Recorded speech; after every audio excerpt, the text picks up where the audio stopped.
All right, this is the Philosopher Stoned podcast episode. I don't know. 117, Yeah, I think. something like that. And Chris isn't here right now. Chris is at an Amon Amarth concert, having a good time. We tonight we've got Damien Marie at Hope as a new guest. You may know him off of Facebook and YouTube as the Axiological Atheist.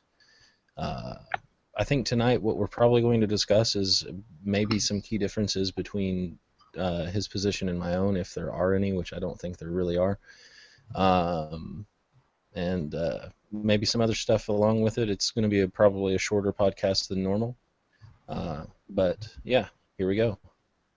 Cool. I'll let you go ahead and get started with You defining your want me to go position first? again.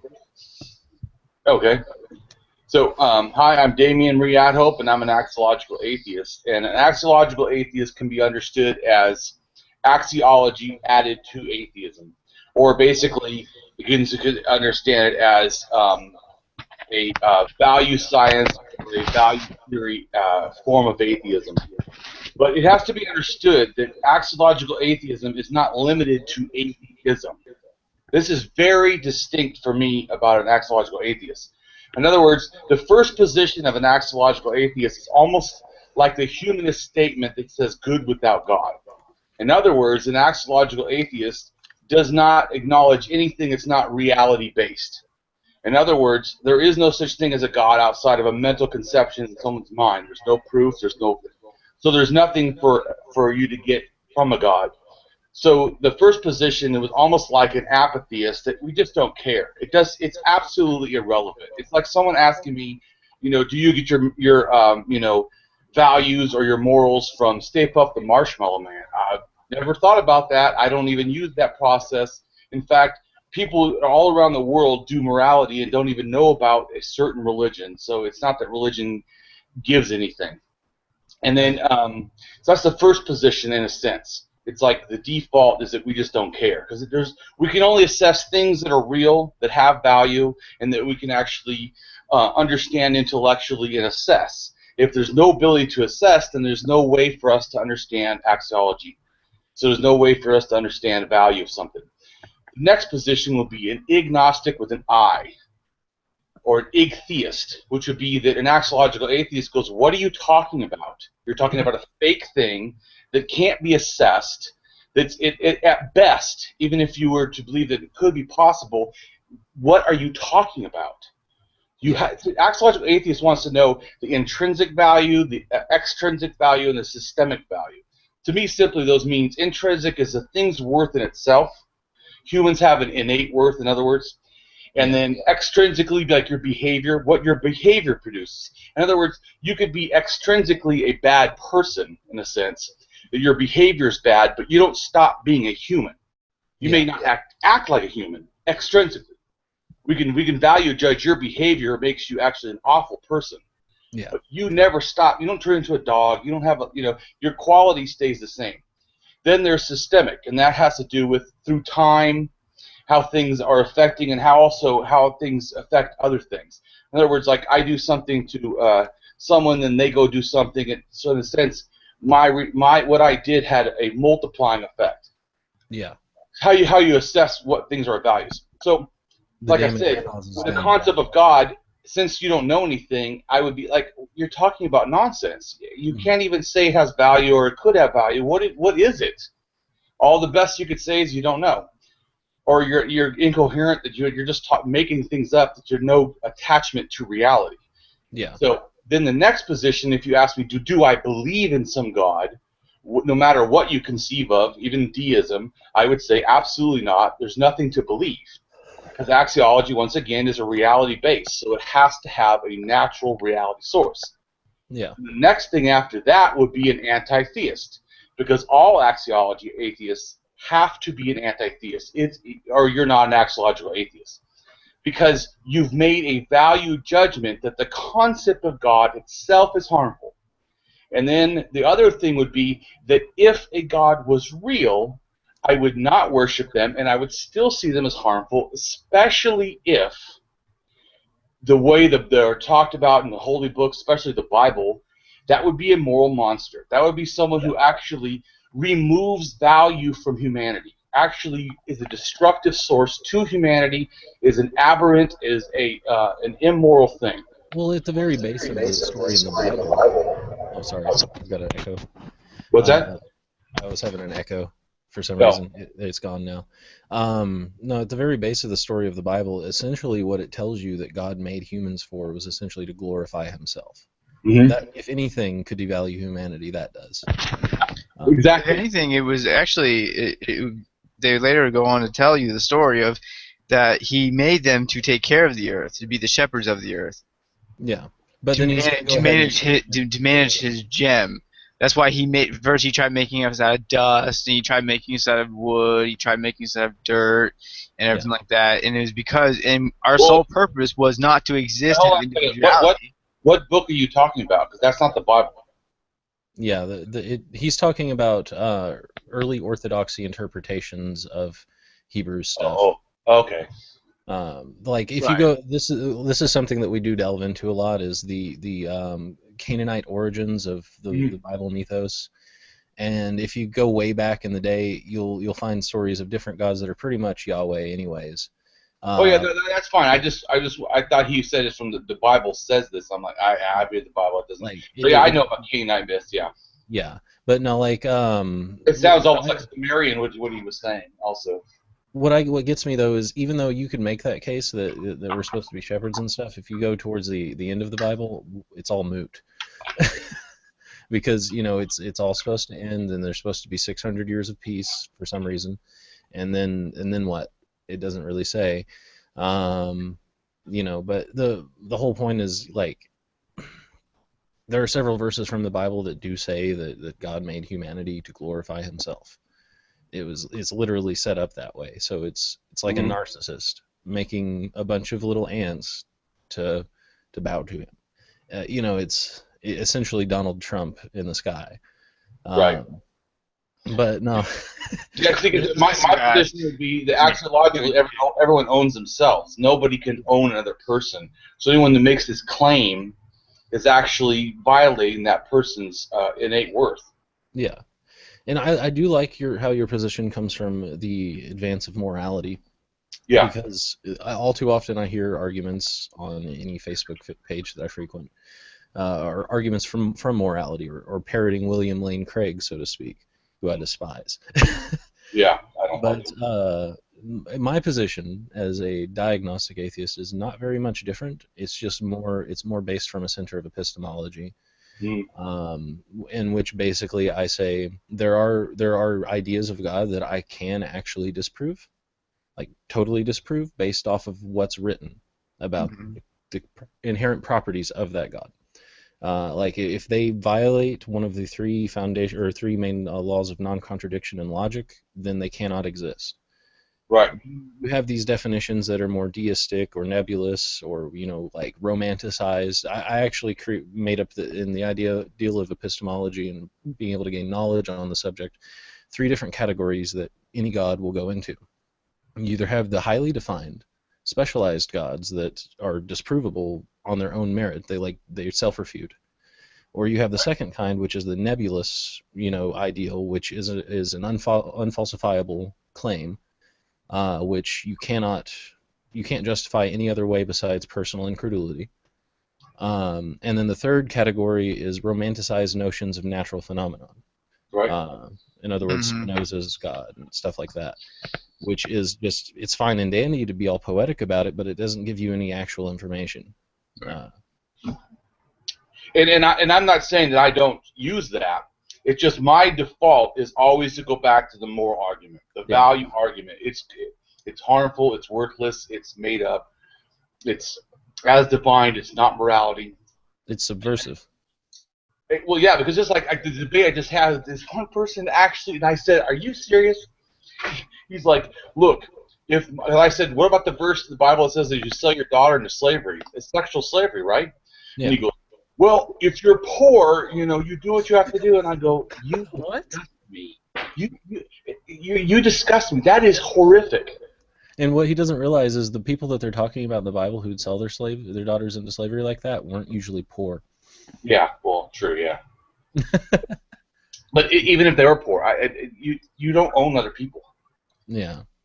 I just found offense in it from the perspective of being a poor person and thinking that that's a legitimate argument for a poor person to make. Because if I've ever noticed anything, it's the people that tend to be without that tend to have more emotional connection to the people around them. That's true. You have to Um, rely on them more. yeah. You're dependent upon them more. You have to literally, in order to kind of successfully work, you kind of have to be a team. That takes a kind of Well, close I've also relationship. noticed that people that are with the you know the have and the have-nots in sociology, the people who are the have tend to view that form of dependency that people have among one another as kind of a bad thing for some reason. Well, Um, yeah, they think it's a burden because they see it as like a share of their wealth. They see it as a share of their return, a share of their net. So or just a share of their time. any right, a share of their time. Anything that is they consider valuable to them, that person represents some type of portion that could be taken away from it, like a tax, you know. So Uh, they have a much more of a mentality of being able to throw people away and get rid of them. Then sure they could be accepting people. They accept tons of people into their life, yeah, right? I mean, like But the they thing can is, I usually just throw understand. out all these people. The thing is I understand these two walks of life. What I don't understand are the people who don't have shit and yet hold to these false Americanized libertarian ideals. It's just Brainwashed. like, You'll yeah, follow religion, so They've been they kind of been force fed this. I mean, if you tell a lie enough, people will eventually believe it. I mean, well, it that's just reminds me of my favorite. that's their strategy and it works, especially for people who have nothing and want to desperately grab onto something in order to help them kind of succeed in life. If anything sounds familiar or anything sounds comfortable or anything sounds something within their capability, they're going to latch onto it. Yeah, but like for me though, it's funny. It reminds me of my favorite libertarian meme ever. It's just a 4-panel comic, right? Black and white panel comic, and it says libertarian freedom at the top, and it shows a guy like really, in what's the word I'm looking for here, straining himself to pull something. And by the time you get to the fourth panel, it shows that he's pulling away this bag that says government regulations and taxes. That's like a tiny bag that he should have been able to lift. And yeah. what's still on top of the guy over here is wage slavery, bigotry, and fucking something else. It was like crushing healthcare costs and all kinds of other stuff. And it's it screams to me I the care. very basis of the argument. Well, to me, I always get. As an axiological, thinker in general. To me, what is an economic system is a system that's inside of a social system. You can't get outside of it. It involves people. Yeah, yeah. So to think that somehow you can apply an economic system without putting ethics first, because it is a social system you're applying it to, is to be axiologically blind to how it's playing out. In other words, if it was only about the best economic system, then greed would be good and Rand would be right. But greed is not good because it actually harms the whole hive of things that it's operating in. Yeah. It has to feed off of. Yeah, it's almost like whenever you take capitalism without any social reins, it tends to work against people, most people, anyways. Yeah, there's a few that doesn't know against. Yeah, no, there's a few it works heavily for, and yet those are the people screaming on television that we at the bottom are leeches. Well, again, I it's that will, mentality of you're taking a portion away from something that we have. yeah, but it's the And it's something that safety net has always been there for them. I mean, the amount of money that's been inherited and passed down between the same families or just even the families that spread out. The amount of wealth that's been inherited down, they're so used to that safety net that anything that tries to attack it through taxation, death tax, or estate tax, or whatever, See, I think it's cool is that you something bring trying to that take up. it away from them. They're going to attack it. I think it's nice that you brought that up because it's a common argument people use against this idea that all money is inherited, right? Well, actually, most money is not inherited, but you are correct in saying most wealth is inherited. And most people get confused the difference between currency and actual wealth. Um, someone can go out in Silicon Valley and make themselves a great bundle. Someone can start a new website like Mark Zuckerberg did when he did Facebook and make a bundle of money. And these people don't tend to be all that greedy with it. Not all that greedy with it.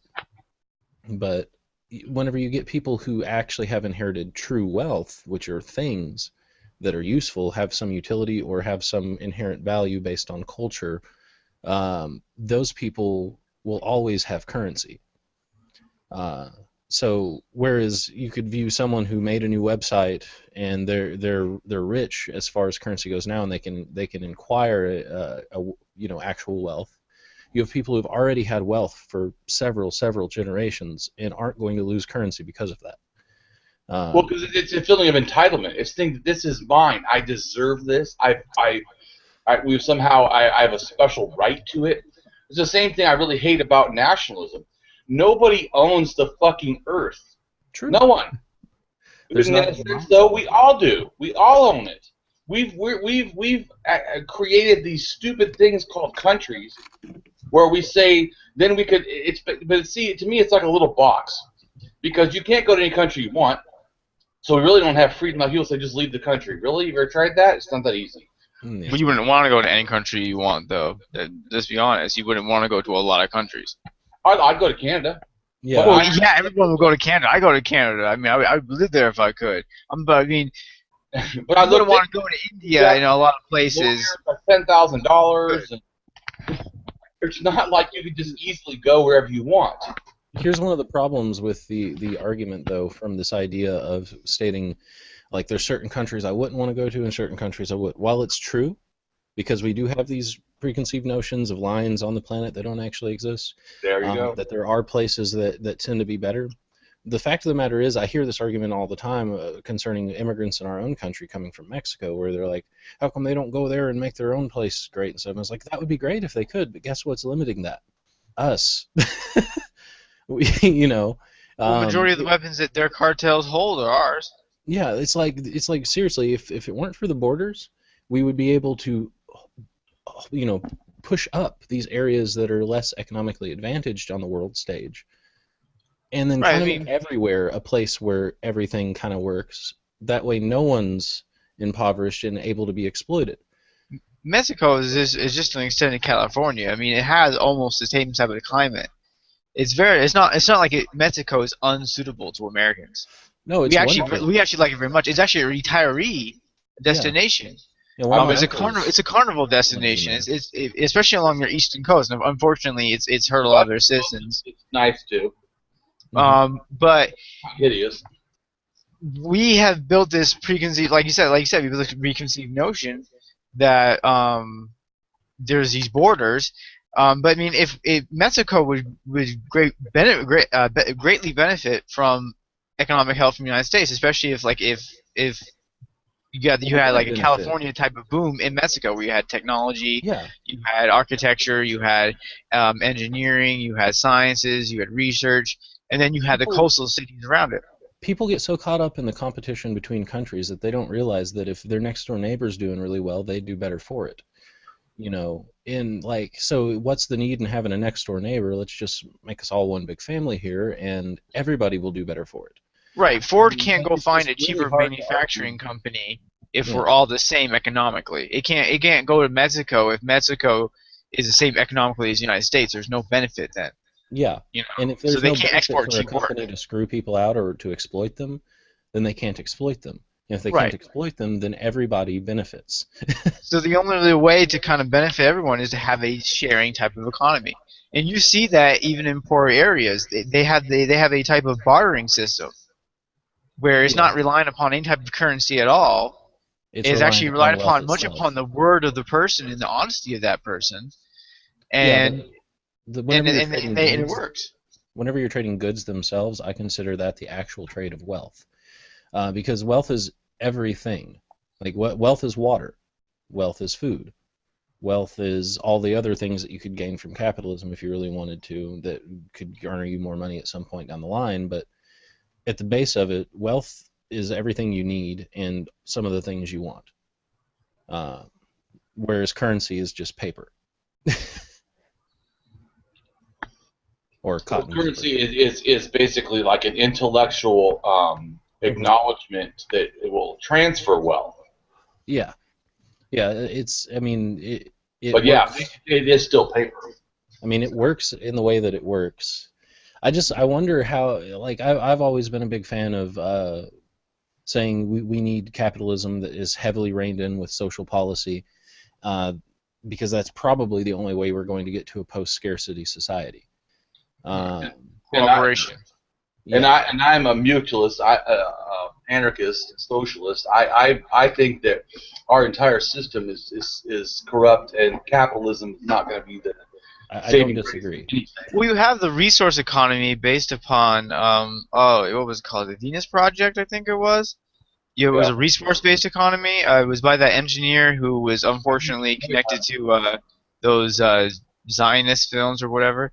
But they removed themselves from that film, that series, the Zeitgeist or whatever that film is.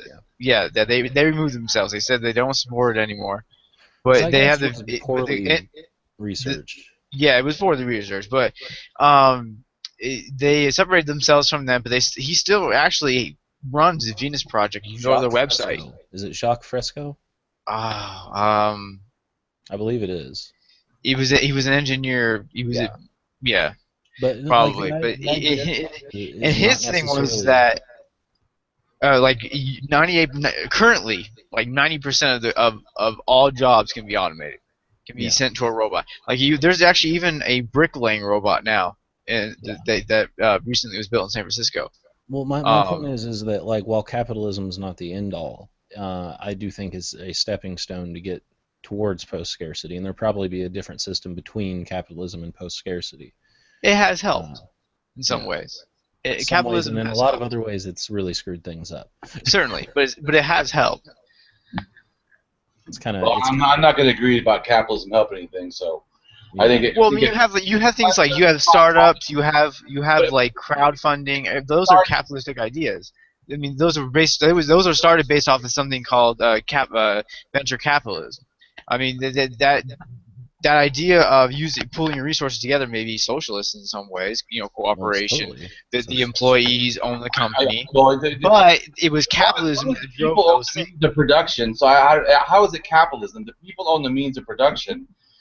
It's not capitalism.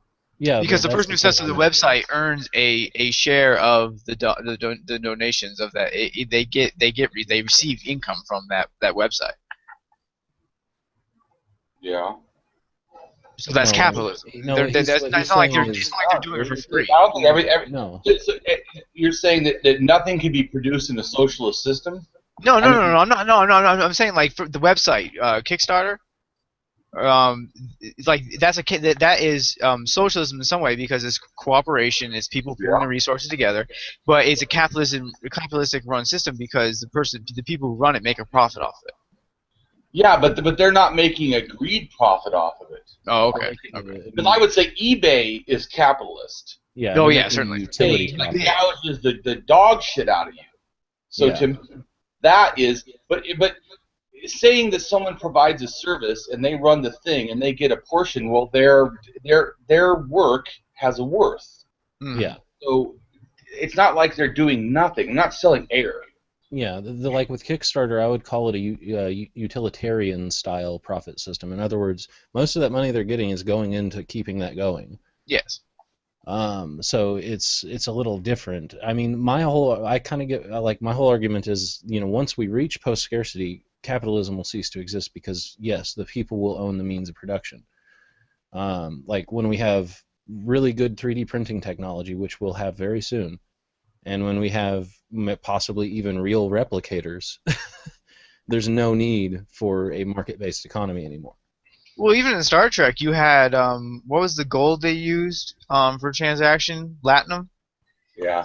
There was even some forms of they had to use some forms of trading or some type of economic system in Star Trek. Yeah, but socialism doesn't have no economic system. It just says that people own the means of production. That there's equal and free sharing. It doesn't mean that there's not money. That's like some of the socialists, and I argued with there in Seattle. The guy's like, "Oh, we're not going to have money." I'm like, money's not the problem. How it's used, and that's the problem. Yeah. Yeah, like How it's proportioned out into what it is given to is the issue. in Star Trek, it's very clear. They state it several times. The needs of the many outweigh the needs of the few, and that's pretty much the starting premise for any socialist ideal. So, but that taken too strictly can be bad. Yeah, but like in Star Trek, whenever they're using the platinum chips and stuff, this is trading going on between different empires. Within the empires themselves, like especially the Federation, it's pretty much just total socialism. The people own the means of production. And then within the Federation, that's a different idea that's going on. But whenever you go and look at another empire like the Ferengi, that's like they're total capitalism, venture capitalist race. Oh yeah, that's pure capitalism, and that's pure free market right there. They have rules of what's that word, Justin? Acquisition. Acquisition. And it allows you to screw over your own family. Yeah. It's actually expected it's actually expected at some point that you will. It sees it's moral. There's absolutely no morals in it. No, but it sees it as a good. It sees that greed is good. So yeah. it puts a moral system on an immoral system. Yeah. So I'm not saying I agree with it as being a moral system, but I'm saying they are turning an immoral system into a moral. They're saying this is a good behavior. Once something is good, you're talking about, to me, morality.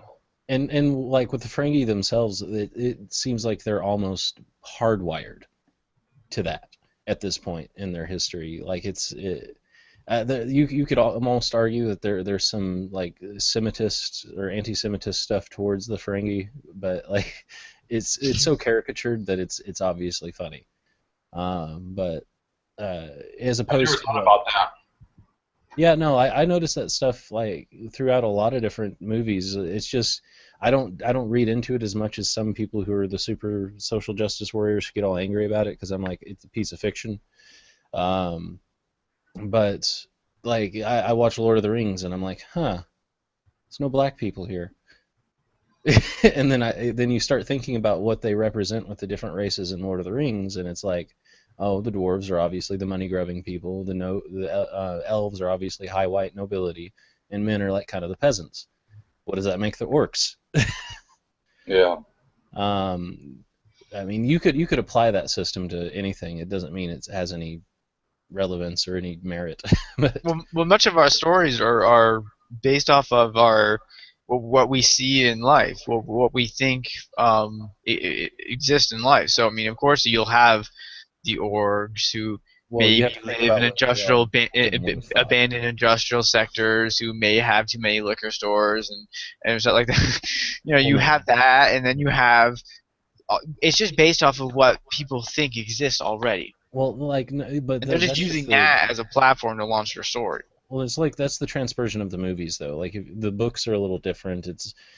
Tolkien created this universe in which there were like four wind voices, and the darker of the voices made Sauron, and then you had the wizards coming out of the lighter side of those voices, and from whence all things came, so to speak. It has its own creation story, and orcs are the cacophony of Sauron's voice.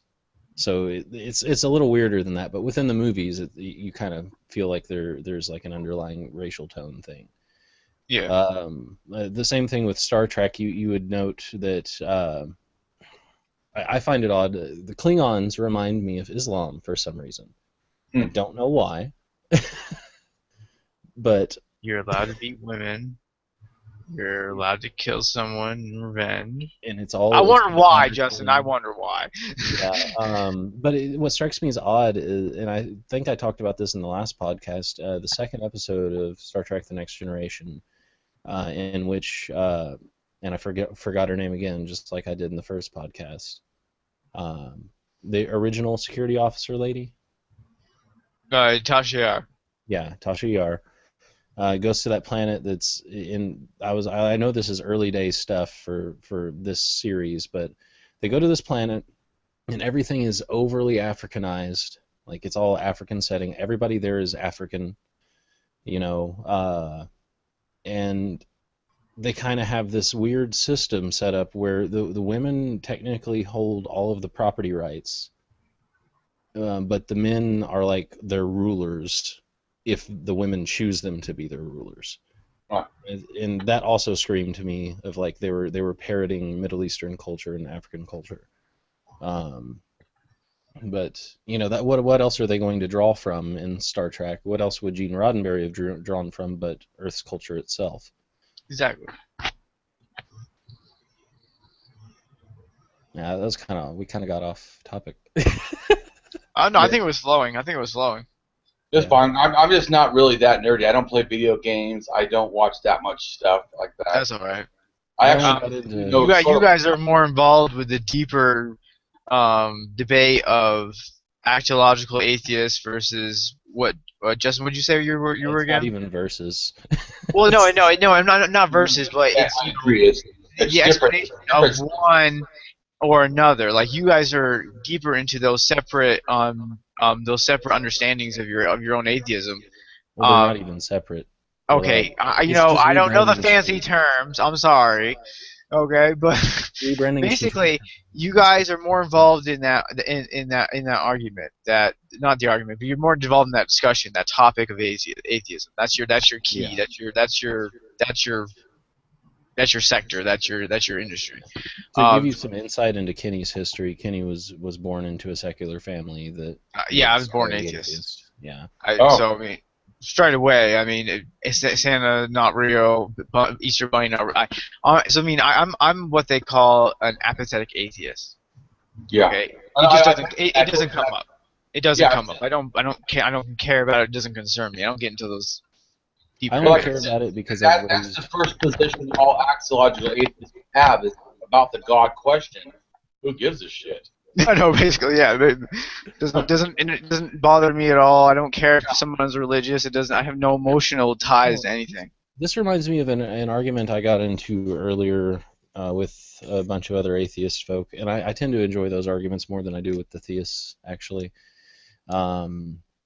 Concerning the procreation rates of atheists, and this always gets to me because I'm a big proponent that our world will reach overpopulation limits here pretty soon. Maybe we should do something about that somehow, like through education, sex education, contraception. Those are the best ways. But they were arguing like, oh, religious people procreate so much more quickly. How are we going to handle this? And I'm like, wait a second. Most people who are atheists come from religious households. It's the spread of the idea that creates atheists, not necessarily screwing. Even my parents. My parents came.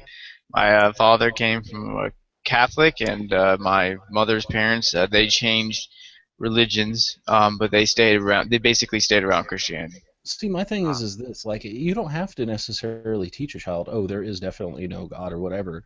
You just have. And I wasn't taught that. I wasn't. Honestly, I wasn't. You just teach and let them read. Right. I was explained.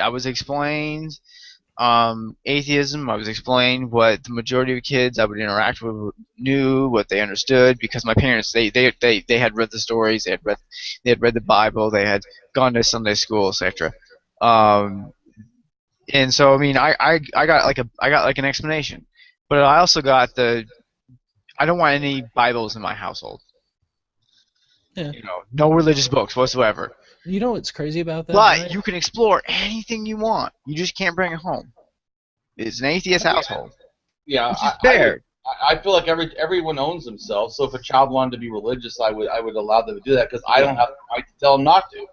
Right. I don't agree, but I just say that I wouldn't let it. The book is meaningless. Right, but that's what I'm saying. Like I could believe anything I want to. I was always told that you can believe anything you want to. You can become anything. You better be able to argue it. You better be able to support it. And that would definitely be a couple hour long debate right there. And my father is very intelligent. He's as involved as you guys are. And so you better be able to support your religious belief. But you just couldn't bring it home. It was an atheist household. Nothing. You couldn't hang crosses up or anything like that. It was. See, like my thing is private believe your own stuff. I tend to side more with Damien on this. Like, if they really wanted to, they of course they could bring it home and stuff. Like, it wouldn't bother me all that much. Hmm. Well, Uh, it would bother me. No, there's a difference. okay, It would like here's my bother me, thing. me personally. It would bother me, but being understanding that everyone owns themselves, it doesn't matter if it bothers me. Yeah, Right. there's nothing you can do about it if that's what they want to do. Yeah, it doesn't. They have rights. I That's why it don't. was like more like don't let me see it kind of thing. No, I wouldn't say that. Yeah, it's Well, just no, like, that was my interpretation of it. That was my interpretation. You're Don't let them see it. well, my I'm thing not is saying your this. parents had my view. I'm just saying to me. Yeah, yeah.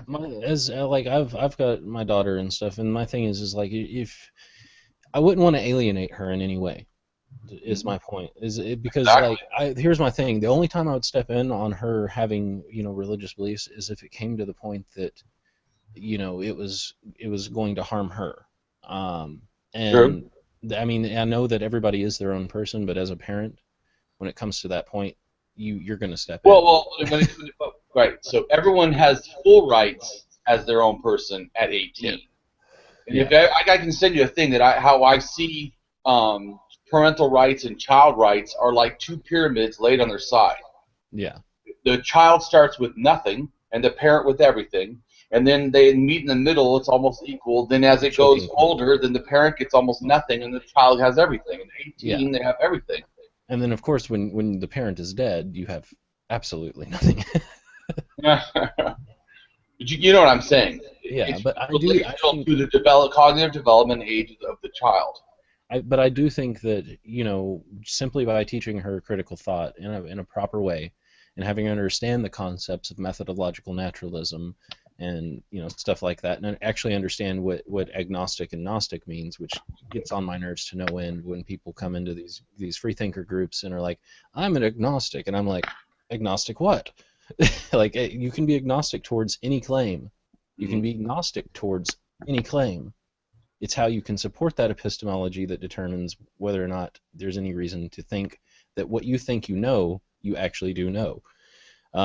So like, it's funny to me. Like people will come on and I'm just an agnostic, and I'm like, okay, so like I'm an agnostic towards aliens. I think that there's probably really good reason to think that there are aliens, but I don't think any of them have ever visited Earth. No But evidence of it, certainly, that yeah, we found. yeah, it's like we if we find like actual evidence that they have visited Earth, it'll do two things. It'll prove that they visited Earth and they exist. But True. if we find evidence in the cosmos that they exist and don't find any here, odds are they never visited here, but they still exist. But until we have either piece of evidence, I have to remain agnostic on the issue. So within that, I would say that, but I am a Gnostic Bigfoot denier. I know there is no Bigfoot, and I can tell you how, and show you how there is no Bigfoot. Or same with the Loch Ness monster.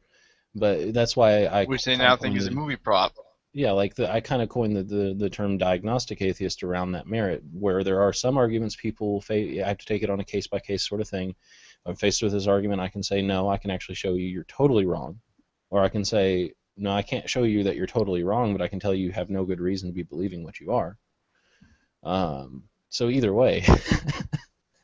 But to me, all positions, in a sense, there's no. That's what I was trying to tell the one guy about morality. To me, there's no universal. I think there's universal moralities. In other words, there's a bunch of similarities, but there's no universal like this applies in all ways, in all things, in all time, to all people, in every circumstance, no matter what. No. I mean, even if it would be something moral that should apply, it doesn't have to. It's like people talk about, would you be in favor of a world where if the moral concept was that torturing babies was good? And I was like, I don't think that world could actually come about. It would But change. I do give an example of early Polynesian people and other people in Indonesia and stuff in some parts of Africa that would have a ritual of either eating their firstborn or secondborn child, like boiling them up and eating them. Well, you've got stories where armies have come in, they've taken the babies, and they've literally taken them and they slapped them their heads on rocks and they've killed them. Or you have Spartans who would discard disformed babies or babies they didn't think were normal. Or the Vikings If you that would didn't leave the respond baby on the right, doorstep overnight to see if it was strong enough to survive. You have these concepts. really stupid shit that obviously now we look at as really stupid shit, but it was just things back then that they believed were necessary things. Obviously, but to me, the thinking that it was and the reality of the person is different. Yeah. Now, it is different to me if you cannot understand. Like, to me, we don't say, even though we say a dolphin is a highly evolved creature, which I agree, cognitively, we wouldn't take him to court for rape of another dolphin. Even though that's kind of how they do things. They do actually do. Dolphins do rape. Yeah. Yeah, it's like, or I don't know if you've seen the thing where there's some people who are vegan who are like trying to post for engineering animals to be no longer predatory. It's like at that point you can't separate what's going on and try and impose your own moral values on other animals because they don't understand. You know. Yeah. It's called zoo. That's what that is. What they basically want to do is they just want to create a huge zoo earth where all the animals are docile and still eat meat. The cat lions are cute. Eat veggies. You know, it's a crazy concept. Yeah. The underlying idea of having these societies that believe this at one point, they did not believe it for good reasons. They believed it for reasons that were probably based on fear. Yes. So, you know, when you get to the present day, all of that's considered child abuse, even to the Asatru people, which I have one friend who's an Asatru. I don't understand it. An Asatru? I don't know what that is. Viking religion? Norse gods? Loki and all that stuff? Oh, Loki, I know too. Yeah. Yeah, it's called Asatru, or Asatruvian beliefs. No, I didn't know that. Yeah, but like he would say, you know, you can't leave your baby on the doorstep overnight in the coldest day of winter. No, because of course it's going to die or it's going to freeze to death. Mm-hmm. So that's just, well, I love the quote. I think it was by Sam Harris when he talks about how the moderate believers today are the result of secular ideals. Oh, totally. Yeah, so it's not like they're getting any of the things that they think or make them a good person from their religion. Mm-hmm. Even though they'll try. But it takes religion. Like I said, I just talked to the guy last night. Or yesterday. I don't know. But anyways, I just talked to him, and he was actually today, you know, this time and frame, said that it would be okay to, you know, it's ethical to, you know, sell your daughter to sexual slavery. It's like, only religion will allow your mind to actually be that cognitively dissonant of you know, morality, and still think you're a moral person. Yeah, that's what it's troubling. If they can redefine the underlying premise of morality like they attempt to do, and I think the person who's most guilty of it in modern times is William Lane Craig, where he can literally, you know, his argument is that because God says it, it's moral, not, you know, the other way around. So I always tried to make the argument against that, where you would say, well, you bring it back to the crux of the argument, where if God's saying it's right, it might make it right, obviously, and that's not right. But then they would say, yeah, it still is, and I would say, well, where does it come from? Does it come from him, or does it precept him? And they'd be like, well, it comes from him, but it's still objective. And I was like, well, technically the definition of the terms objective and subjective mean that it would have to be subjective because it's coming from another mind. If it's not coming from a mind, it could be objective, but then you have to explain why it's objective and why it's necessary to believe in a God in order to have these moral values, and how you can make these moral judgments in reality without that backbone. So it's it wouldn't bother me if someone said that, you know, you could have objective things from someone's mind. It would bother me if you said that person wasn't using a reasoning or some standard to get there. Yeah, and I mean, how are they framing this? Oh, you know, well, God just is morals. How do you know that? How would God know that? I mean, well, God thinks above us. Well, Well, yeah, it's a cop if He out. thinks above us, why is He holding us to a standard we don't understand? Yeah, and that's the whole point is like if he has a standard, then it comes from somewhere outside of his mind. And if he doesn't have a standard, then it is subjective. Uh, I don't agree totally because you said epistemology. Is yeah, epistemology there and true because your own mind did it, or because Socrates or Plato came up with it, and it's or is it there because because all these minds agree it's reasonable? it's there because of the illusory congruency in reality. Like there's the three laws of logical non-contradiction Yeah, that and you those can. hold on, but those three laws are logical laws coming from a mind. Yeah, I'm you not would say disagreeing that. with you at all. I'm just saying that to say that something has to be outside. So, in other words, the first person who makes the law of non-contradiction, Plato, correct? So as soon Uh, as, right? yeah, I think it's Plato. But it I doesn't even think matter. so. Whoever made it I don't doesn't know matter. who did it. My point is, so it wasn't not true because the one person had made it, and then Yeah, someone later agreed, and then all of a sudden it became true. It was true the moment it was reasonable. yeah, So reason validated it, that it was congruent with how you would properly think. And how we know reason works is because when we use reason to navigate the world, we can actually see that it's a reliable method to yeah. navigate the world appropriately. So Utilitarian mechanics. well, all I'm trying to say is that, so to me, I don't think that it's wrong to say that a person can have something from their mind, but it is wrong if you say there's no standard, even Yeah, to themselves, because they'll say, what's God's standard? Oh, it's God is perfect. What does that mean? yeah. Well, because God did it. Well, what is God's standard? They're explaining everything by explaining nothing.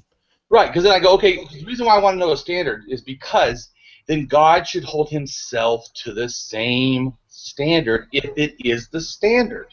In other And words, it's a cop out say, argument that he doesn't have yeah, to. it's cop out, because they'll say, no killing, killing is wrong. Okay, if Hitler's a bad person, Hitler was evil. Okay, great. But God killed in the flood more people than Hitler.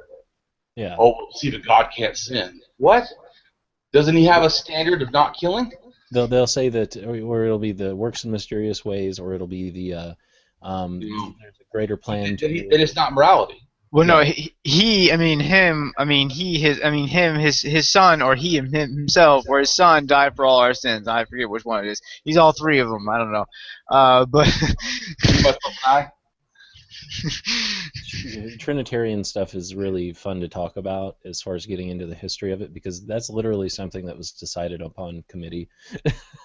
Father, the Son, and the Holy Ghost, all three the same Yeah, people. That part, when I was told that caused my mind to spin. I was like, there what? were Wait. Trinitarians, there were Unitarians, and then there were people who just did not think that they were one and the same. And the ones who lost out were rebranded different ways. There was like Saint Lucifer of the early Orthodox days who lost out in that argument and became pretty much the idea of the fallen angel. And he nowadays people get it confused all the time between Satanists and Luciferianists. I had this discussion earlier with some people, and I was like, okay, Satanism is like sexed up humanism. It's romantically idealed humanism, just in the same way that pantheism is like sexed up atheism. It's no more of a religion than is Pastafarianism, but it's still Well, it protected. depends on the person, because everybody, of course, practices something different. But I Yeah, agree. To me, it's Dungeons and Dragons meets philosophy. yeah. I mean, I just a funny way to say it, but I'm just saying it's, yeah, I'm goth, so I mean that doesn't make me, any different. What was the there's something that I was I had in my brain concerning fuck, oh yeah, the main ideal of this is whenever people talk about the ideals of morality, I basically try and lay firm the idea of empathy as a greater stirring force than anything else. Then they'll be like, well, where does that empathy come from? And I was like, well, I can account for my empathy in the same way I can account for my ability to piss in a toilet, because these are biological factors. You either Right. have empathy or you don't. It's See, for me, it always seems simple. Um, our what you could say morality or our ethics came from the fact that we had to live in a group in order to survive. Humans are not very adaptive to living by ourselves in nature. So We're in order to self-sufficient. in order to evolve properly, in order to evolve more efficiently, in order to survive, you had to survive in groups. Well, you can't go around killing everybody, just randomly people that you want, and have a group stay together. That group is going to break apart eventually. You can't go Well, around it depends on who stealing. you're You can't go around. but it depends on who you're killing, because Yeah. groups can have good group cohesion killing outsiders. Yeah. But I agree, not Right, because They you don't think do a that lot of in-group you have that killing. justification. And that's that thing. That's that thing that allows people to do anything they want. Is that justification? Well, it's also They a had lot of the people argue What I'm saying against is, like, this as far whole. as like the individual things, like what you do to another person. Yeah, but like If one person steals from another, you can't work together as a group, which means you can't survive. like You know, and so there's that's where our ethics, that's where our morality came from. well, there's this funny yeah, I argument. agree because it's social, but you said stealing. Well, but way before we had property, we had ethics. Yeah. Well, that's what I'm saying. Like you can steal somebody's food though. You can steal somebody's food. You can steal Yeah, I guess somebody's water source. You can steal somebody's sleeping area, etc. You can steal somebody's favorite spot on a tree. You're not talking about property. Yeah, Right. I'm talking about individual basically, things that somebody holds maybe personal to them and of possessional value because maybe there's strategic value or there's some type of nutritional value in the food or the well, water. no, like in groups like this and tribal groups like this, most things that you get concerning food and water and shelter would be communal. So if you're going to talk about like taking that way, it would be like taking way more than your fair share would be considered something that would not work in a group. Right. Yeah.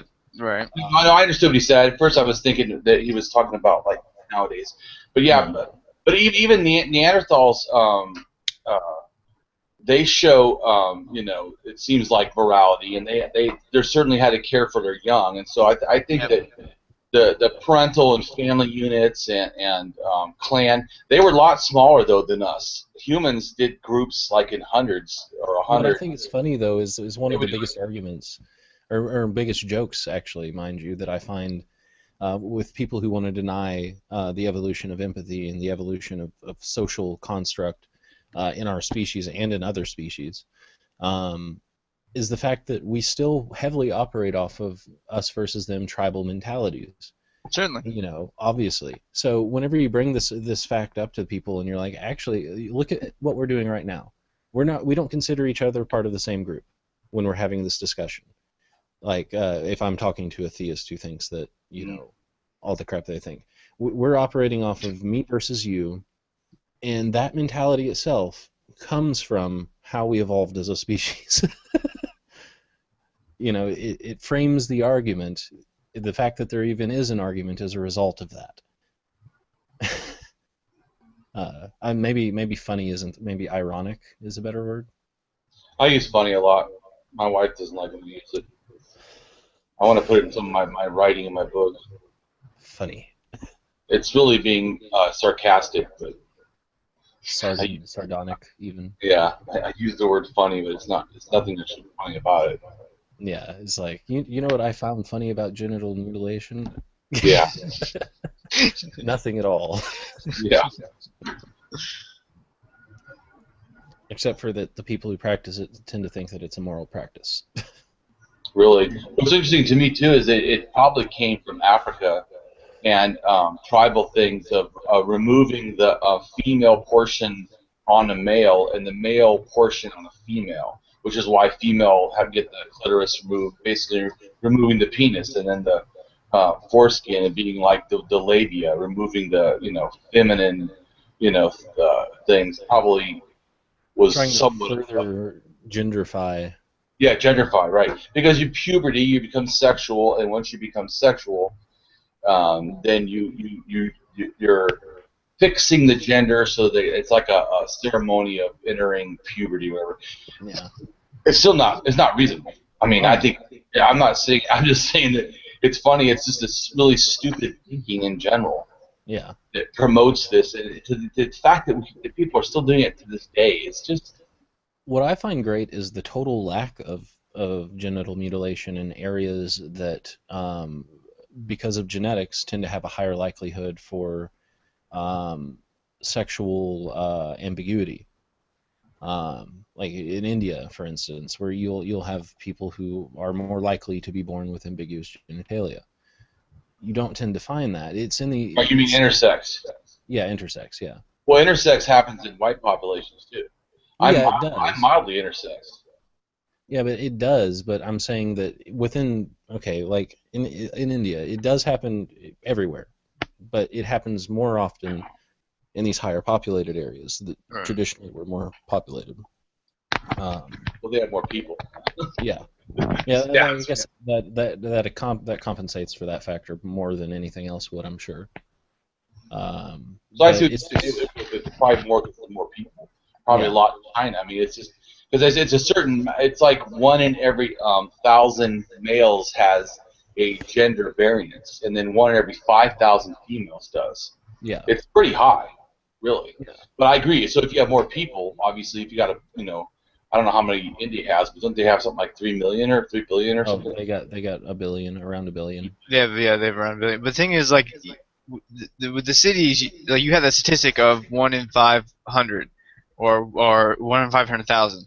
Well, in a city, obviously, you can reach that 500,000 a lot easier because you're in the millions. I mean, I think Atlanta holds now maybe 7 million people. So you're able to hit that 500,000 metric a lot easier than you are in, say, Dallas here, where there's maybe 36,000 people. Or in Africa where Right. So you have the 1 or 2 people, because you still have that demographic that's representative. You still have that happens even in the smallest areas. They just don't have anyone around them that they can really relate to, because the basic of the argument was it just doesn't happen as a frequency. I just remember something too. You about I think it's India. I can't remember where else, but it's somewhere Turkey and somewhere else, like Chile or something. I can't remember now. Mhm. But they actually have this very rare thing of intersex where you're born one gender and then in puberty you switch genders. yeah, kind of like how cats do in the Like early what days. the hell? It's like seriously different. Where's your God there? Yeah, it's like no. What I find funny though is it's in these areas where the intersex population is recognized that you don't find genital mutilation. Right. So, because what are you going to do to an intersex person to Well, try there's and? different. You do know there's different kinds of intersex. There's Oh different yeah, levels. yeah. No, I've seen the charts. Yeah, because I mean, essentially, the genitals form from the same basic platform. You have Yep, the exactly. nodule top and the it's Yeah, mine was mild. They needed to sew up a thing on the bottom part of my penis that was still open, yeah. like it was trying to form a vagina. Yeah, And I that's a my very whole common one. everything. What's that? That's a very common one. Yeah, it's very common. Yeah. Yeah, it's very common. It's like one of the most, actually the most common. But also I can shove everything up inside of me. It's like I have a cavity in there or something. I don't know, or it didn't close. I don't know. But Yeah. anyways, my point is it's not real bad, but it's different, and it affects actually how I feel in my gender. Like I Yeah. don't totally feel like male, but I don't feel like not male. It's See, weird. and I find that's interesting from that point of view because as I've argued with several people on this factor is your genitals, your sex doesn't really shouldn't have that much of an impact on how you feel as a gender, but in some ways it can, especially if you're intersex. But it's I would say it's more because I think I'm probably like maybe 10 or 15% not male, like physically. Yeah. But when it comes to mentally, I feel like I'm like 40% female or something. I mean, it's a Androgynous. lot. Or Yeah, androgynous, whatever. But it's like way more than what my body feels like. See that I feel the same. Like my stuff's all male, but I feel pretty androgynous, and I think a lot of that has to do with intellectual upbringing and not really caring about alpha male mentality or anything like that. Having to conquer. Or maybe it's my actual brain physiology where that's probably more likely the case, where my brain's not really wired like a male or wired like a female. It's kind of in between. Most people's feeling of gender comes from their brain physiology. That also comes from their experiences in their life. I mean, if you had someone who always told you when you were growing up, don't be a pussy. That's your gender roles. Yeah, but that can have very much effect on how you feel about yourself and how you view yourself. Well, yeah, but like I'm saying, yeah, but like for you're constantly told, you're acting like a girl, you're acting like a girl, you're acting like you might take on feministic characteristics. Maybe, but Simply that's because it was gender. pounded into your head. Yeah, It that's might gender happen. role, not That's gender gender. role, but it still affects how you feel about your gender. Yeah, It still I mean affects it how you. does. It still affects later decisions later on in life. But About like my point is like how you feel about your gender is not how you feel as a gender. Oh, okay. I Yeah. agree, but I would say that I don't know that I agree that it always turns people because I Not had always. Not always. It can. It can. because my whole life like I just felt wrong, man. I felt like I didn't fit in. I didn't understand. I didn't understand why don't I fit in, and people noticed you don't fit Mhm. in. You don't like the same things. How you like them is different. And I tried very hard to be normal, just a guy. I tried very hard. I wanted to fit in. Every time I tried, it just didn't work. See, I went down a different path. Like I grew up, I tried to fit in, and then when I realized I couldn't, I was Yeah. like, I don't want to. You know, And it's I see. The thing for me was is like I never fit in either. I was always shy. I wanted to be by myself, and that was what I did. Is I separated myself. I yeah, that's secluded the difference myself from between an everyone. introverted person and someone who is either ambiverted or extroverted. Yeah. But it's what I found funny in it was growing up. Of course, I never liked sports. I never got interested in Neither sports did at I. all. Either. I I like thought it boxing and was MMA now though. well. I mean, yeah, but I like that's because people are punching each other, and it's kind of calls to that part of your brain. But I do have a little bit of that. because I find that there's just as many women who like fighting sports as there are men. Yeah, you wouldn't have Um, Holly Holm or Ronda yeah, Rousey without that. but Easy the take. the thing is with these other competitive team sports, I never really understood why they were there, why these people get paid so much money. I never understood why. I mean, I Uh, like competition a little bit. I never understood why when because I had been to a sports game before, right? I went to some football game in New Orleans when I lived there at the Astrodome or whatever they had, and I just remember people doing the wave and doing all of this, Oh yeah, face paint, and I'm just like, what possesses these people that's too much. to waste their time, their limited amount of time on something so vapid, so mindless, so tribal mentality oriented. And that doesn't even get me started on when I was actually in school dealing with the alpha male guys. I mostly made friends with what you would consider the ghosts of school, like the people who didn't fit in anywhere Gosh, and Justin, weren't thank really you. noticed by anyone.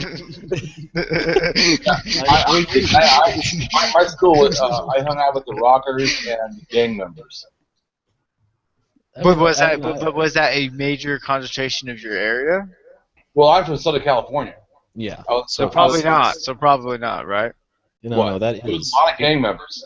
Okay. SoCal is. So yeah, so I mean, like that was probably on you probably took on a lesser degree or more of a degree of that area though, because that was the only thing you had available to you. Well, I guess I could have gotten to sports, which I didn't like. And I wasn't going to be popular because I was too weird. So Yeah. yeah, I didn't have much choice. I wasn't shy and I wasn't introverted, but I liked rock music and then there was gangs. So I'm See, big, I'm 6 foot, and I can fight and stuff, and so that was yeah, it was easier to just do that. I started out pretty shy and whatnot, and by the time I met Kenny, I was starting to come out of being shy a little more. When I first went into high school, it was in this high school in Tennessee, in a little town called Tresvent, which takes up one page on one phone book and the other page on the other, and that's it. There's Damn. 300 kids in that whole school. I faced more bullying there, more tribal mentality and cliques there in that tiny little school than anywhere else I'd ever been. Because after that, I moved and went to school in Texas. It wasn't nearly that bad there, although they fucked up my high school career because they had trimesters instead of semesters. So when I moved from there to Georgia, they had semesters again, and none of my classes were right. I was going into classes halfway through, and so whenever I was in Georgia, that's when I started to open up a little more, and I ended up hanging out with the scene kids, the rocker types, the ones who like metal and stuff like that. But that's because I played guitar. That is something that is one of my hobbies that I really enjoyed and ended up finding a band through that. But before that, it was generally just the people who weren't fitting in anywhere else, we just kind of found each other and no one noticed us. Right. I mean, and also I think with me and Justin, it also helped that I shared a dream with him that he thought would be awesome and cool and very, very We plausible to do. Kenny wants to start the Federation of Planets. He wants to be the Yes. one to do it. Yes. And I See, very much applaud him. yes, like you said, you had the outcasts, you had the people who were dreamers, who went above and beyond in that type of area. Like you guys, you have your niche, I have my niche, things I like still that. remember So us trying to start our atheist group. yes, we did. No teacher would support us. That was But you bullshit. guys try to do atheist group when We you're in. did in high school. We tried to start one. I think we had like 10 people, didn't we? Yeah, we I had did. quite. I did not know an atheist until I became one. That Well, I know. we, Of. I mean, well, it was. I became friends with Justin through, I think, like, was it Mary? Wasn't it Mary I became friends with you through? Yeah, it was. And like we ended up finding that commonality. Of course, I came from it from the position of I was there in the early days of YouTube when the atheist videos were still good, uh, and pretty much educated myself on all of this stuff both through YouTube and being part of Stickam and the debate faith days and argue. I actually argued against Matt Slick in that group on Who? his Matt Slick, the guy who goes around with the tag argument. With the what now? Tag transcendental argument for God. Oh, oh. Yeah, it's I, a mean, really I know what you're talking about as far as the transcendental argument. I didn't know his tag. I don't know that much about apologetics because it's not interesting to me. It's like for me, I only find it interesting because if I can argue against this person and point out the Well, flaws. I'm not saying it's not valid. I'm just saying for me personally, I'm so much into the using axiology and then using facts. Yeah. Well, you But can yeah, do the I mean, same thing. It's what's essentially that? kind of like what we were talking about earlier with how logic, the reasonability of logic precedes anyone actually thinking of it. Mm-hmm. That the tag argument comes from that, and saying that the logical stuff exists outside of everything and it has to have a creator. That's just stupid. Yeah, I know. But it's an annoying argument to counter because of how easy it is to equivocate every single word in that argument. And that's of course what he would do. Like Matt Slick was also he called in and debated against Dillahunty on the Atheist Experience show, which was another show that I found that was heavily influential on me.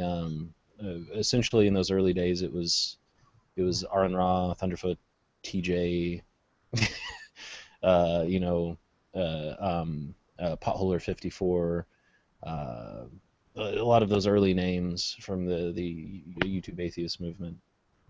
And of course, I had my own channel at the time where I made like 180 some odd videos and had 84 subscribers, and I was like, yeah. But How many do you have now? like none, because usually One, we me. record this over on Chris's channel. I stopped making videos, and so I was only 14 when I was doing that. Mm. So it was a little different. But when we were in school and we tried to form this group, we had quite a few people to form it, but Yeah. we had to find a teacher who would sponsor it in order to do it. And we actually found a teacher who was Why also did you have to have a really teacher to sponsor it? I don't know why, but That was part of the really- program. Like every single club had to have because you had to have somebody who would kind of like Oh, make sure you're doing something wrong. be willing to stay after and supervise you. Yeah.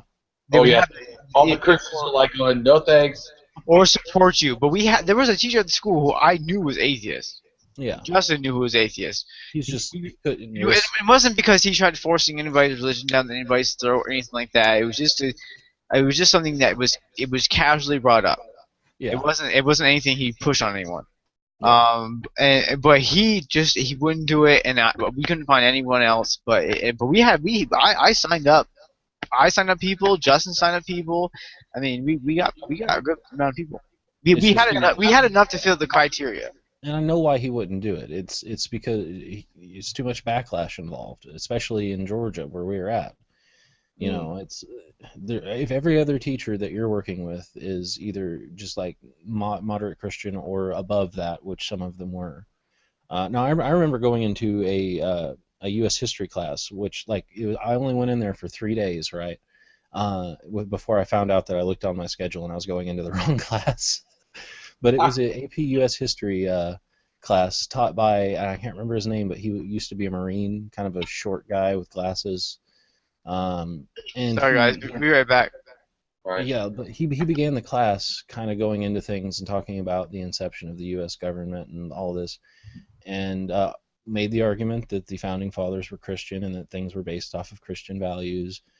And I sit there and I was like, where did you learn that? Yeah, really. So then he went ahead and said, no, I don't know where you're getting your sources and blah blah blah. So on the third day that I come in there, I bring him like all the sources for why it's not, and I was like go to Article 11 of the Tripoli Treaty. I mean, seriously, this is stuff you could have found out, but this is one of the problems with having coaches teach subjects they know nothing about. Exactly. In my AP World History class, I had to argue with my that teacher about the fact that Moses probably didn't exist, and I didn't even understand why he was bringing Moses up. We weren't even in that area of, and I was like, no, there's no archaeological evidence that this happened, and even the scholars of Israel are like, dude, it's an allegorical story.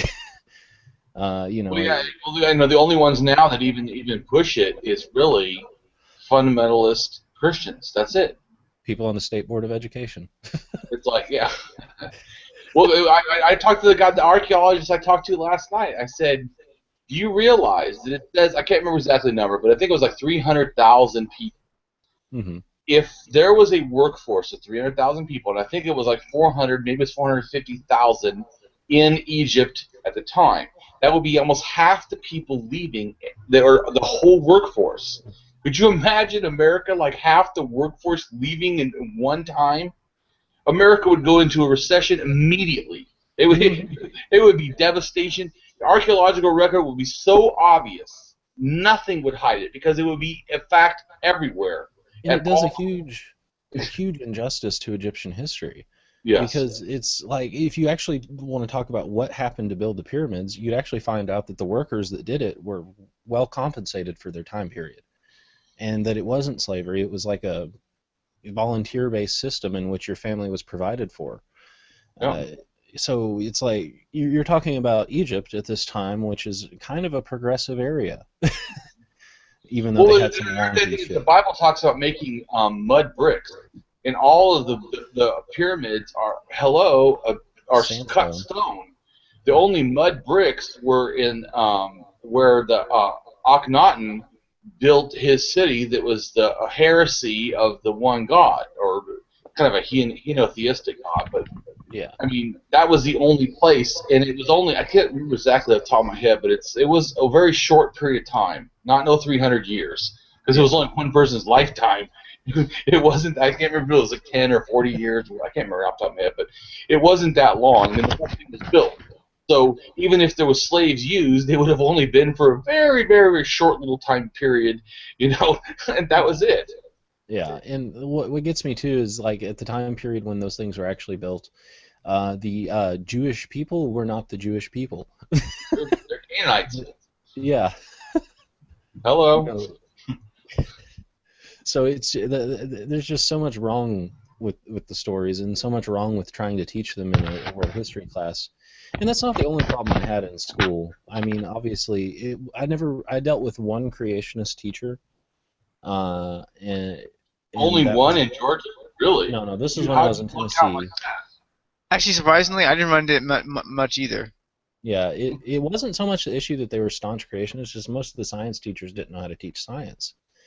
Like they would make this false hierarchy of law is above theory, is above hypothesis, and I'm like, that's just totally wrong. Except totally one wrong. That I met named Miss Peterson. She was a bomb diggity teacher. She was a cool science teacher. She was great ones, no religion, no nothing. she had a way of like testing us on tests. She wouldn't give like a preview of the test, but she bought one of those like revolver Nerf guns, and then she would like put points on the board, and then if you got to if then she would split the class up into two sides, and then if you got a question right, you got to shoot the revolver, those little things that stick on the whiteboard, Using and dumb it was freaking awesome. She was a cool ass teacher. And she was very into science. She took us out back behind the high school and down into the streams where there was like little goldfish and stuff and little frogs. And she was an awesome science teacher. She was a gem. See, I had that's a pretty good science teacher in my continuation school. She allowed me to make my own alcohol at home. Damn. Bring her a glass for us to share, just to taste it. That's great. Like, Oh, classic. my I third mean, year with peaches and strawberries, you know. my fourth Damn. science teacher was a good one, and this was in Texas, and she actually taught things correctly, and that was great. That gave me a good foundation. But whenever I went into these other classes, whenever they were teaching a false hierarchy in science and stuff, I was just like dumbfounded. I was like, what makes you think that a law is a step above a theory? No, a law is a consistent observation.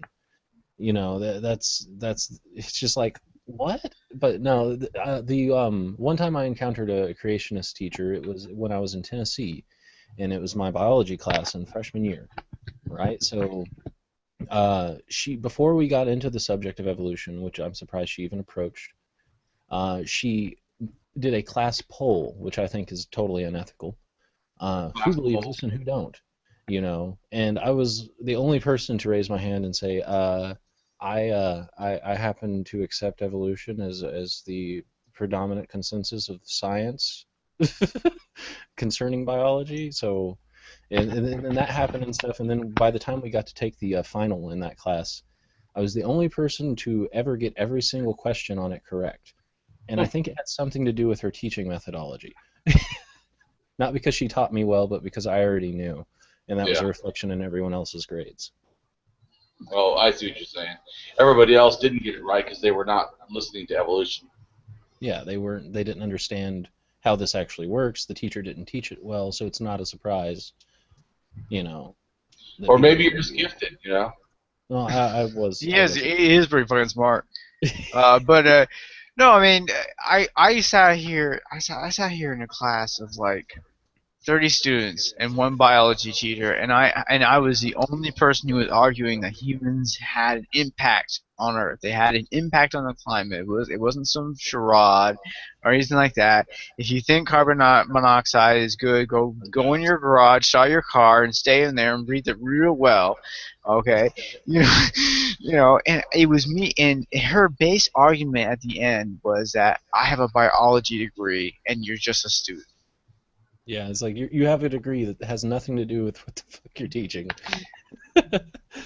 Which I wasn't clever enough to include that at the end of my conversation. You remember Mr. Rickman, the environmental science teacher? Yeah, I think so. Yeah. Or the one who kind of looked like a wolf. Oh yeah. Yeah, no, he was great, right?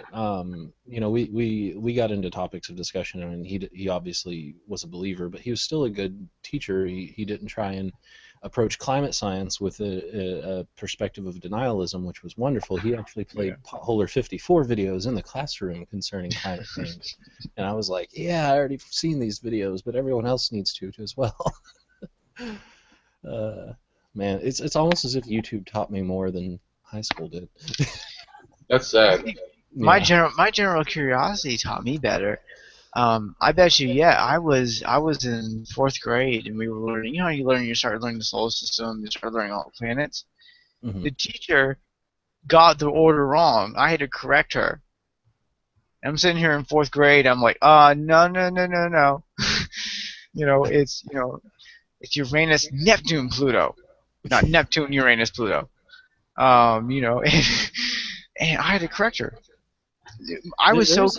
My father taught me cursive so well that the teacher in like, you know how you have, it's not mandated anymore, but it was mandated at one point that people in 4th grade could only write in cursive.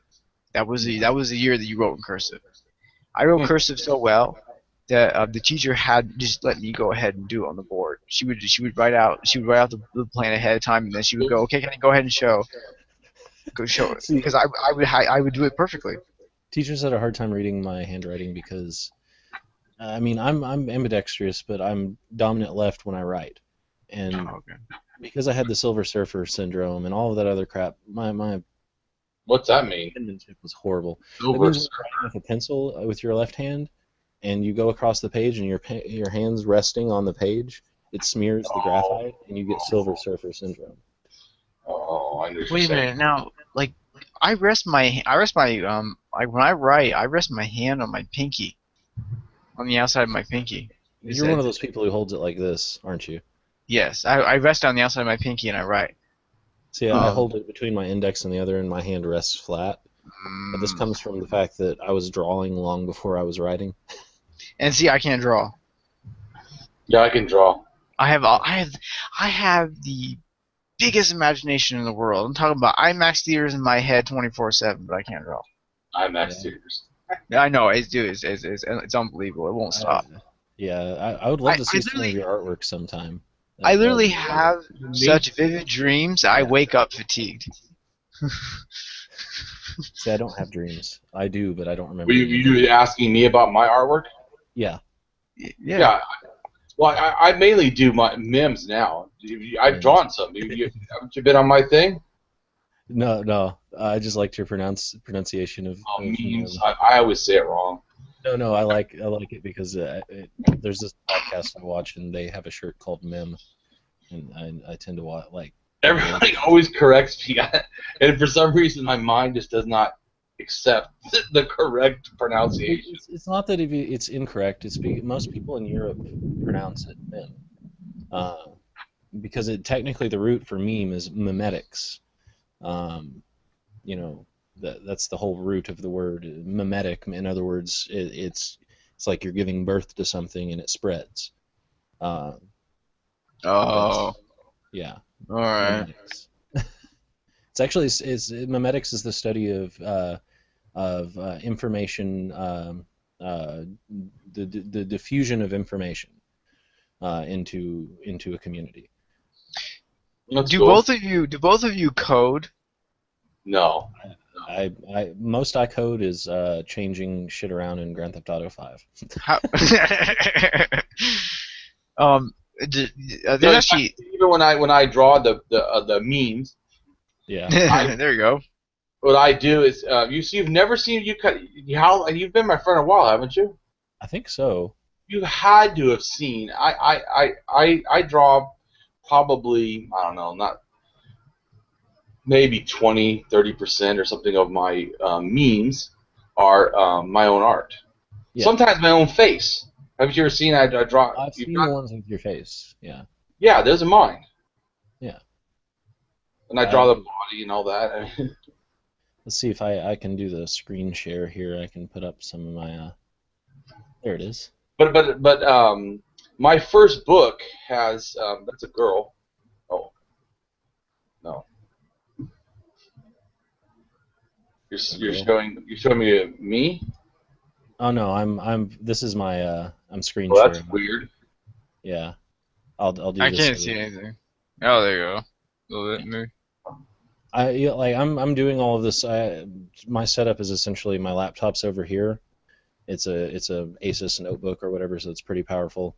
But it's plugged up through an HDMI cord to my 42-inch. Yeah, I can instant message you. Yeah. And send it to you. But yeah, I have a bunch.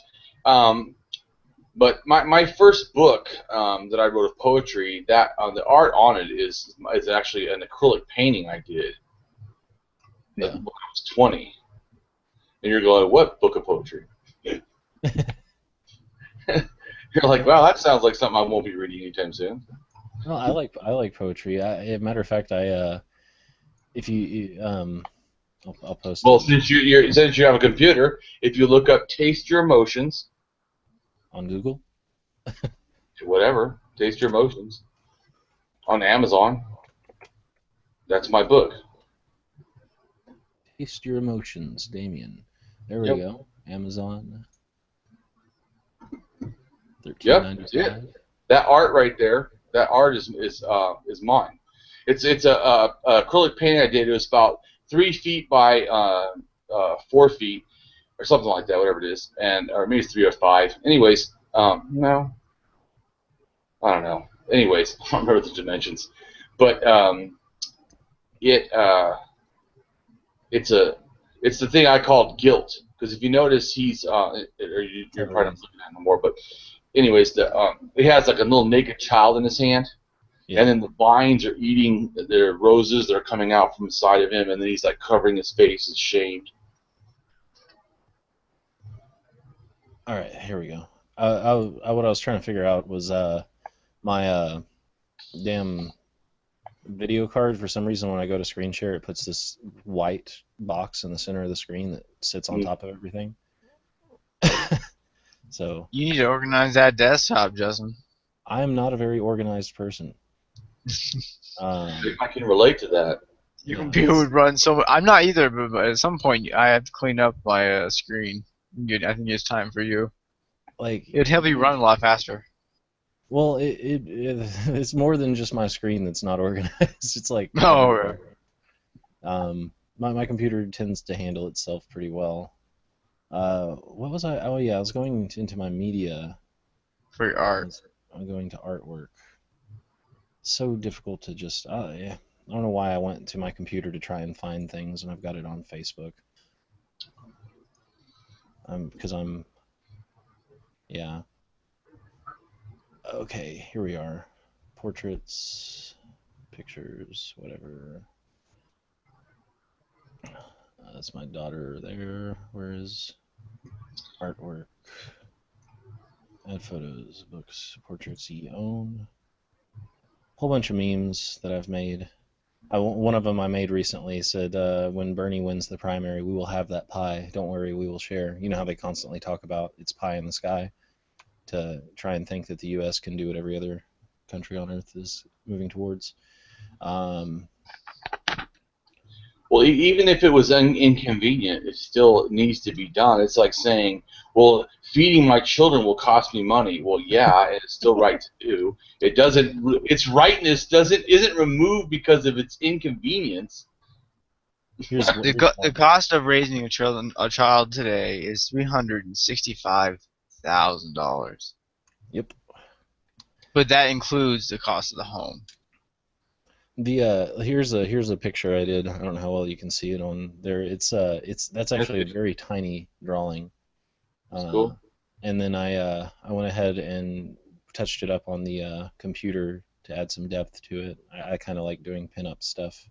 Yeah, that's cool. There's one I did on my hand not too long ago. Yeah, all my tattoos I drew myself. I got one tattoo. There's like one or two maybe that's not, but yeah, on the whole. Cool portraits. Here's where I find my artwork. Cool. This is some Here's one stuff.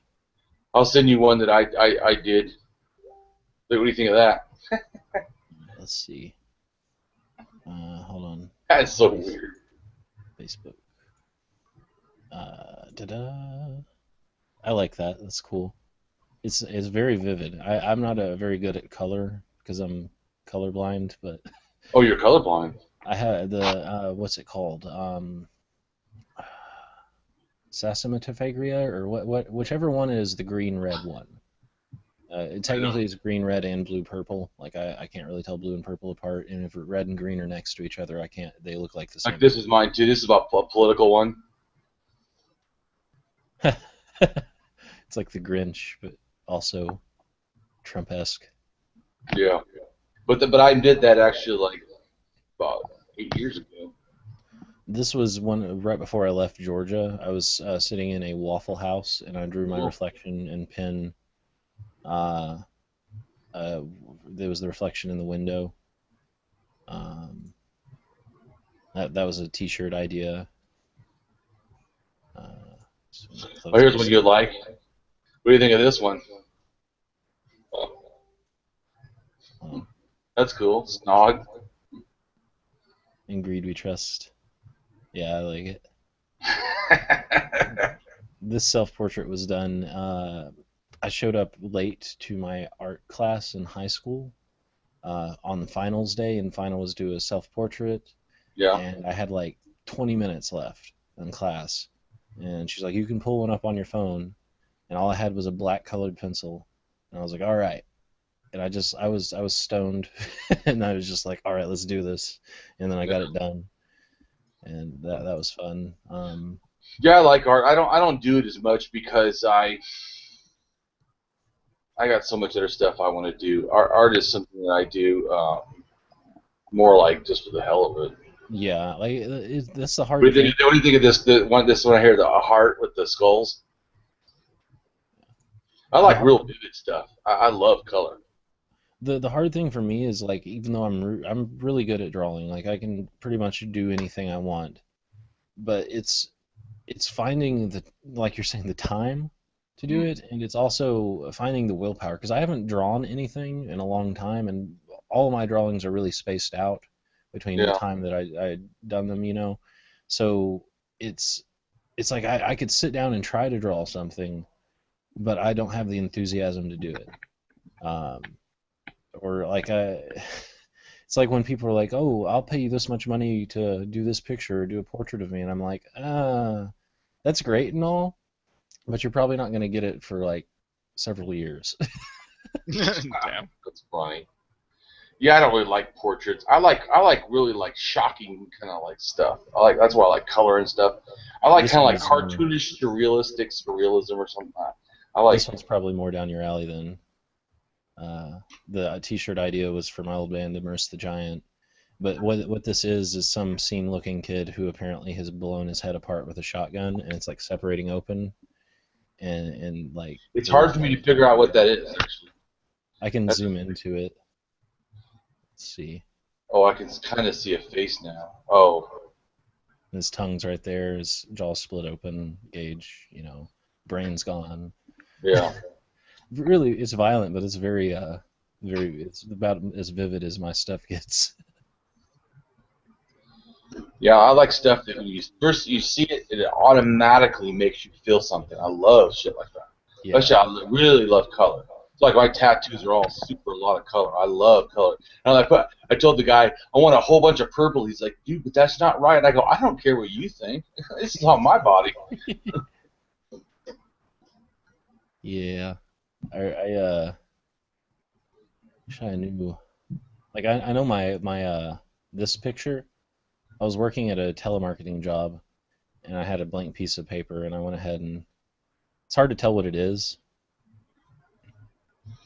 It's like Yeah. a Well, this looks like a claw and then a head, and then it's it looks like it might be a lips and face in the back. okay. Like what this is this right here is it's like a dragon of some sort, a skull Uh, head, these tusks and stuff with yeah. cannons on its face, and it's got its claws coming around and these big old like shoulder blades sort of things with feathers coming out of it, and its tail winds up the back, and there's a city on its back. Um, it's kind of Shadow of the Colossus, Final Fantasy sort of feel. It's Um, cool. yeah, I don't know what it's supposed to be. It just looked fun. Yeah. Well, I'm starting to get tired. Yeah, we've been going on for a lot longer than I You were thought we planning. would. It's been a good one though. Yeah. Oh, but next time around we might have more uh, crap. I don't Chris will know. certainly be here next time too. Yeah. So like Next we Sunday? can. Maybe? Yeah. Next, if you want to come on, that's cool. Yeah, certainly. I'm gonna try and get uh Aaron Ra, see if he'd want to come on. He's one of my longtime YouTube hero people, so that would be cool. Um, as always, like, comment. Don't subscribe to this channel, but subscribe to the channel that I'm going to link into this video, which is the channel that's normally hosting this K podcast. Karama. Yeah, K2 Kurama. You love Eventually, us. we will get a Philosopher's Stoned cast channel going. Right on. All right. Well, I Well, it's think good that'll talking to be you. Okay, it's okay. good Good talking to you meeting too. you. Thank Have a you. good one, sir. we'll have a wonderful night. All right, you too. See you later. Everyone,